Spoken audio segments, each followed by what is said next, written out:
Ce plateau avec moi, Pape Abdoulaye Der, spécialiste maison pour le sport. Pape Abdoulaye Der, le Sénégal vient d'assurer donc une victoire. Les Lions de la Teranga, j'allais dire, 3-1. Quelle analyse faites-vous de cette première entrée? Merci Ndeye Fatou. Je pense que vous l'avez bien résumé avec votre titre. Les Lions assurent l'essentiel. 3-1, le score est relativement large, mais cela a été plus dur que cela n'y paraît, avec très tôt un but encaissé. Avec notamment Abdoulaye Ba qui tombe sur une charge de l'attaquant du Lone Star à la 2e minute. C'est le numéro 15, Ndeye Fatou, son nom m'échappe, mais retenez que cela a certainement perturbé le défenseur central des Lions. Et avec Pape Gueye de Metalist Kharkov, ils ont connu d'énormes difficultés dans ce match, surtout la défense. Donc, gros chantier de Joseph Koto. Et paradoxalement, c'est derrière qu'on va retrouver l'une des grosses satisfactions de ce match. Il s'agit du portier sénégalais Ousmane Mané, le gardien de but de Djambar, l'enfant de Yarakh, je dirais même, a sauvé plusieurs fois les Lions du naufrage et même on a frôlé la correctionnelle, il faut l'avouer. Et avec un autre Mané, autre satisfaction, Sadio celui-là, le numéro 10, il joue à Metz, qui est relégué. Et c'est sûr, malgré la relégation de son club en 3e division, je dirais, en France, notez qu'il a de l'avenir, ce Sadio Mané. Il est l'auteur du 3e but, même si également le capitaine d'équipe n'a pas connu la réussite habituelle, Papis Demba Cissé. Eh bien, il a raté un penalty, mais il s'est beaucoup battu. Et même s'il a un peu accusé le coup aussi après son échec face au gardien libérien. Il y a également Dame Doye, Ndeye Fatou, qui est entré en cours de jeu. Dame Doye a fait beaucoup de bien. Il est l'auteur même du 2e but. Et ce qu'il faut également souligner, c'est que dans cette équipe, il manque beaucoup de cadres. Ce n'est pas la meilleure équipe du Sénégal possible qu'on a alignée, il faut le souligner, ce samedi. Les Dembaba, Issiar Dia, Moussa Sow et en défense, par exemple, un Souleymane Dia. Vous imaginez si ces joueurs s'ajoutent à ceux qui ont évolué ce samedi sur le terrain, le Sénégal peut se bonifier et donc bien se comporter dans ce groupe pour les éliminatoires de la Coupe du Monde. Mais alors, Pape Abdoulaye Der, le périple ne fait que commencer. Et quelles sont les perspectives? Les perspectives, vous le devinez, c'est déjà dès la semaine prochaine l'Ouganda. Alors, avec à suivre déjà pour nous ce dimanche un match important, même si cela ne nous concerne pas directement, c'est Angola-Ouganda, parce que comme je vous le disais, la bande à Joseph Koto est à Kampala dès le week-end prochain pour la 2e journée et le résultat de ce dimanche sera vraisemblablement important dans le comportement des Ougandais dans la partie à venir et surtout l'Ouganda, des genres de pays difficiles à jouer. Le Soudan qui a battu par exemple les Zambiens qui sont champions en titre ce samedi 2-0. Donc c'est vous dire.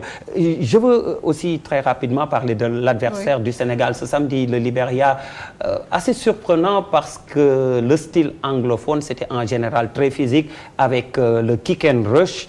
Mais là, on a vu des Libériens, le Lone Star, qui a bien manié le ballon et qui a posé beaucoup de problèmes. Mais pour conclure, ce que je voudrais dire, l'essentiel était de bien débuter ces éliminatoires. Cela a été fait avec une victoire donc. Et on sort, rappelons-le, d'une désillusion à Bata, à la Coupe d'Afrique des Nations. Donc, commencer par gagner. Ça nous fait oublier Bata?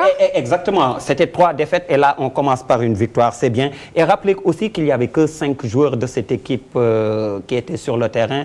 La plupart sont des Olympiques qui doivent jouer les Jeux Olympiques de Londres dans quelques semaines. Donc c'est une nouvelle équipe en gestation. Soyons indulgents en pensant que cela va aller beaucoup mieux avec les rectificatifs, bien évidemment, à apporter, Ndeye Fatou. Merci à vous, Pape Abdoulaye Der, notre spécialiste maison aussi dans le cadre du sport. Suite de l'actualité avec une nouvelle moins bonne, direction à Tambacounda. 5 enfants âgés entre 4 ans et 9 ans ont disparu dans le géant parc de Nyokolokoba depuis 3 jours. Seules des traces de pas sont découvertes par la gendarmerie avec l'aide de l'armée et des populations environnantes. Compte rendu Fatou Bintou Conté. Depuis plus de 3 jours, le village de Diallo-Koto, situé dans la région de Kédougou, au sud du Sénégal, vit dans le désarroi après la disparition de 5 de leurs enfants. Partis chercher du bois dans la forêt, ces enfants âgés entre 4 ans et 9 ans ne sont plus revenus. Selon les habitants de cette localité, c'est ce jeudi aux environs de 8 heures que les 5 enfants ont quitté leur village d'Indala, à une 60aine de kilomètres de Tambacounda, pour chercher du bois. Mais depuis lors, ils n'ont pas fait signe de vie. Interpellés par la population de cette localité, la police, les comités de village ainsi que les guides écologiques ont procédé à des recherches. Pour le moment, seules les traces de pas de ces enfants ont été découvertes auprès du Marigot. En effet, des disparitions de ce genre sont fréquentes dans les villages environnants du parc de Nyokolokoba. Pour le ministre de l'Écologie et de la Protection de la Nature, d'importants moyens logistiques et humains sont déployés pour retrouver ces 5 enfants, nous le rappelons, disparus dans le parc de 9000 hectares. Ali Haïdar est au micro de nos confrères de RFM. Les enfants, ils ont entre 4 ans et 9 ans. Donc vous voyez, le plus âgé, il a 9 ans.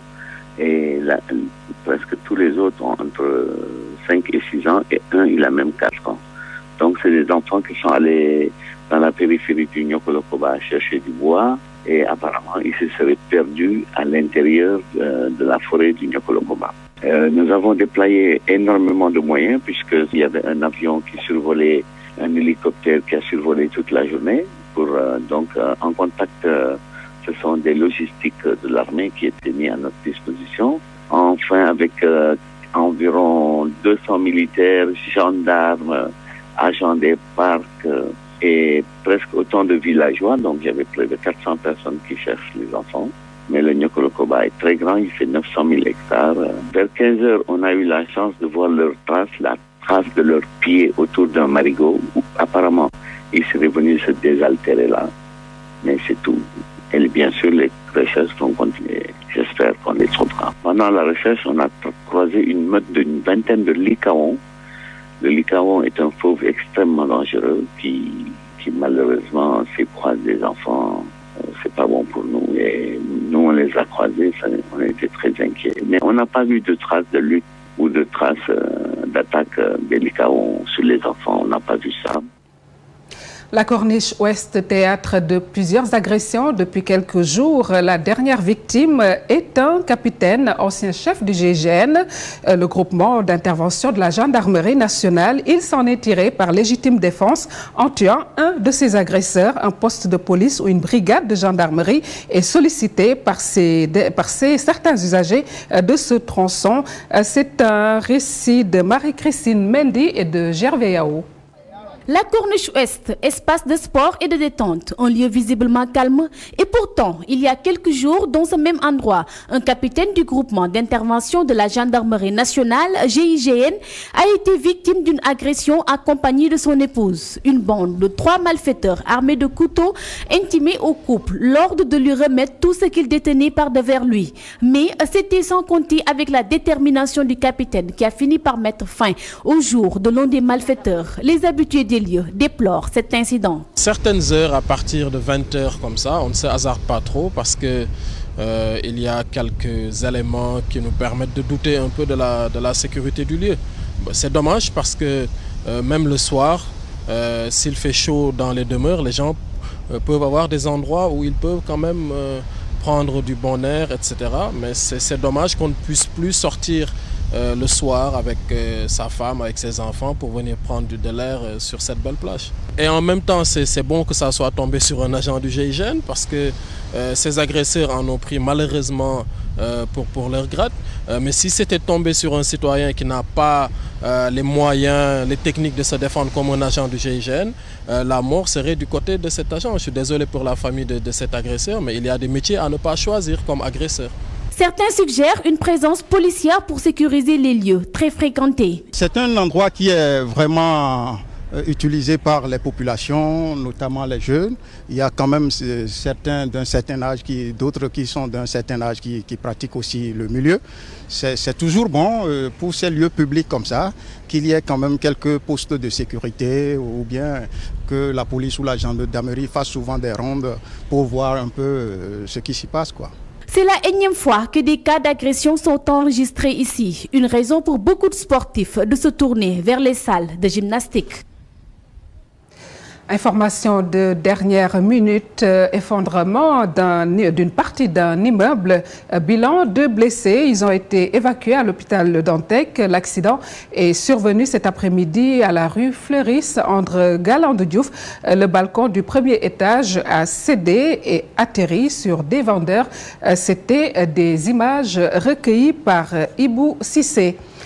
L'opération de traque des dignitaires de l'ancien régime se poursuit après Pape Diop et Farba Senghor.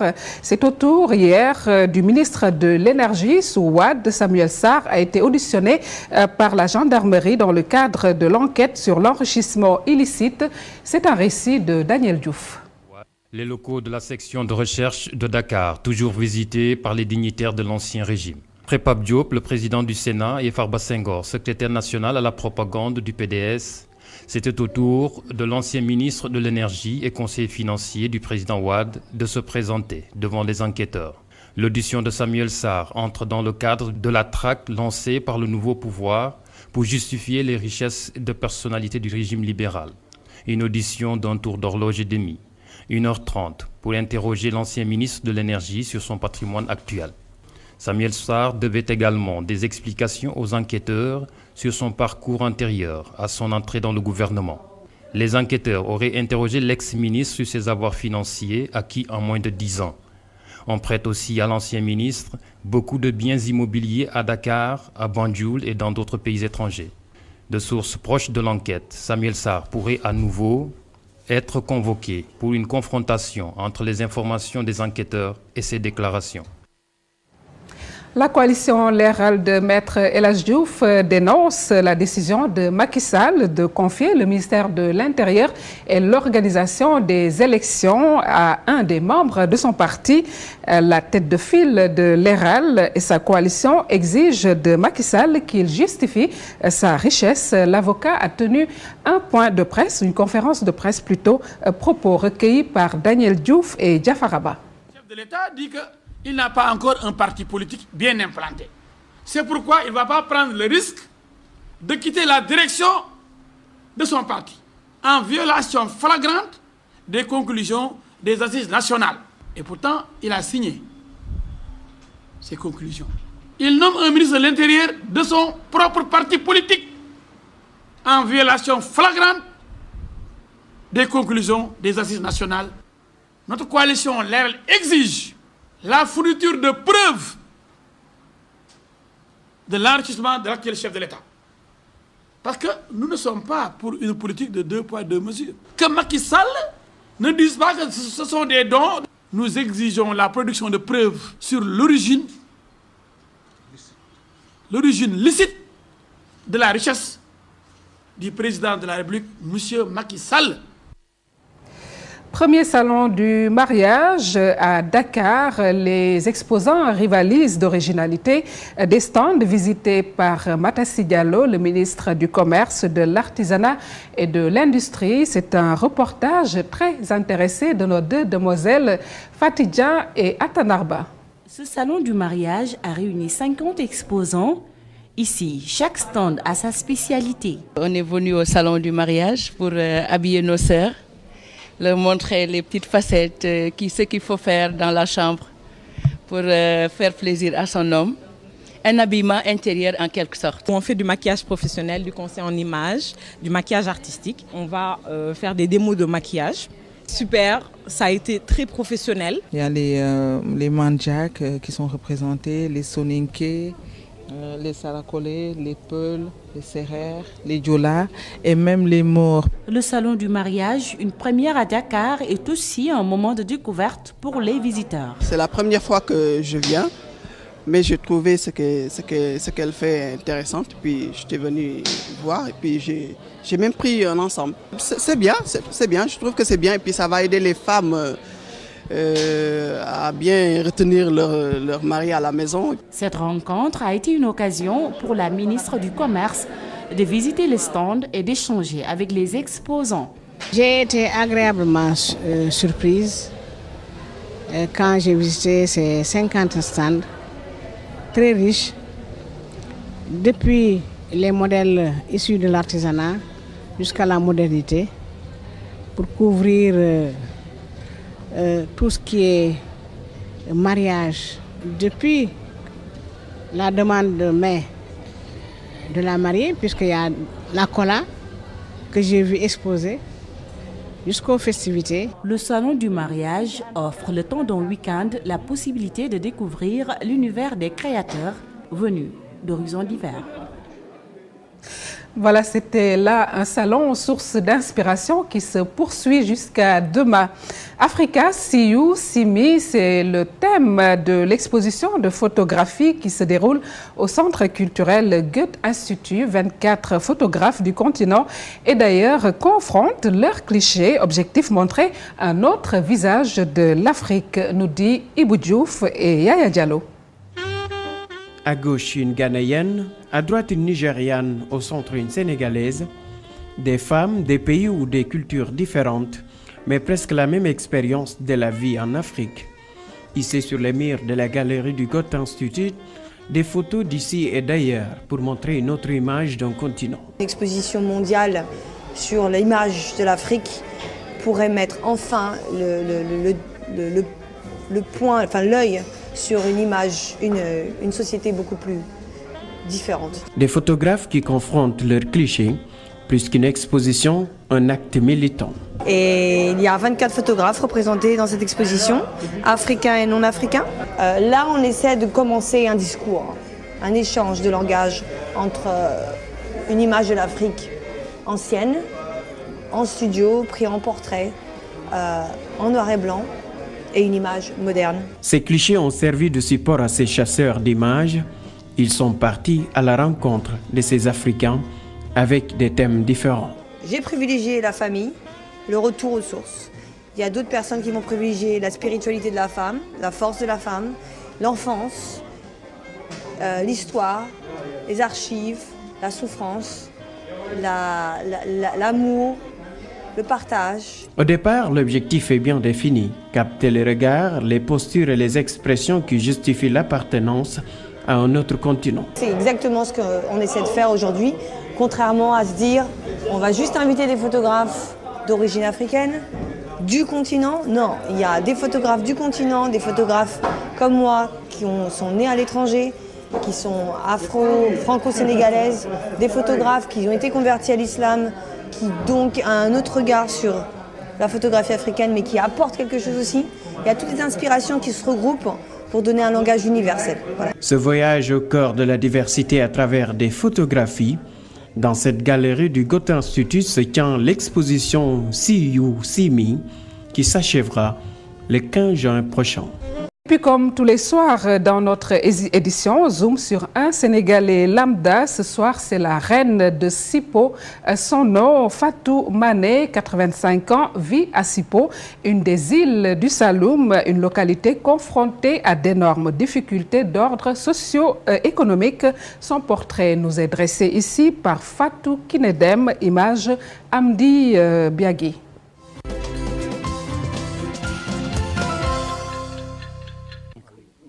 Voici la reine de Sipo. De son vrai nom, Mané, cette dame est née dans cette île, une localité non loin de la communauté rurale de Toubacouta. Cette octogénaire, mère de 5 enfants et fille unique, ses ancêtres ont fondé Sipo.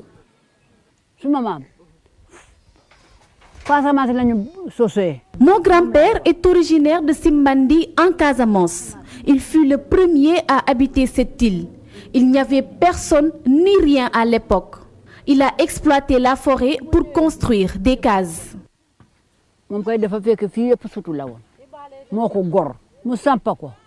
Les conditions de vie jadis difficiles dans lesquelles ont vécu les insulaires restent un souvenir pour la reine. On se nourrissait de mankanasé, c'est ce que vous voyez là, mankanasé et surtout. Il faut 2 jours pour la cuisson. À part cela, il y avait un bateau qui venait de Dakar pour amener de l'huile d'arachide qu'on distribuait gratuitement. On n'avait pas accès au riz du temps de Senghor, oui. Et même pour cela, les démunis étaient exclus.